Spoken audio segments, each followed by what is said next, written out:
আজকে আমি কিছু অদ্ভুত কোশ্চেনের অ্যান্সার দিতে চলেছি। যখন বাড়িতে নতুন কোনো লোক আসে তারা আমাকে দেখেই বলে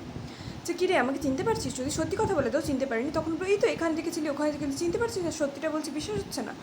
তারপরে তাদের আরও এরকম অনেক প্রশ্ন থাকে যে কী রে কত বড় হয়ে গেছিস, কেন ছোটো হওয়ার কি কোনো অপশন আছে, নেই তো তাহলে কেন বলছিস ছোটো হয়ে গেছি,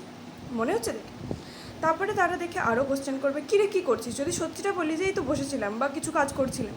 না তারা বলবে না পড়াশোনা করছিস না চাকরি করছিস, তাহলে এক্স্যাক্ট কোশ্চেনটা ভালো করে করে যে তোমরা জানতে চাও আমি পড়ছি না চাকরি করছি, তোমাদের খুব কিউরিয়াসিটি। তারপরে তারা আরও বলবে যে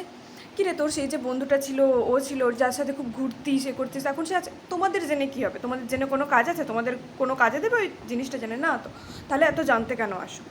তারপরে ধরো কিছু মানুষকে যখন জিজ্ঞেস করা হয় যে কী রে ওই জিনিসটা কোথায় রেখেছিস, তাদের প্রথম অ্যান্সারই হয় যে আরে ওই দেখ ওটার পিছনে সেখানে বাঁ দিকে ডান দিকে, আরে এটা ওটা মানে এটা কি আমি কি তোমার মনের মধ্যে ঢুকে আছি যে বুঝে যাবো কার পেছনে কোন দিকে কোথায়, তো ভালো করে ঠিকঠাকভাবে বলো। তারপরে আবার কিছু কিছু লোক এসে এরকম অদ্ভুত কোশ্চেন করতে থাকে,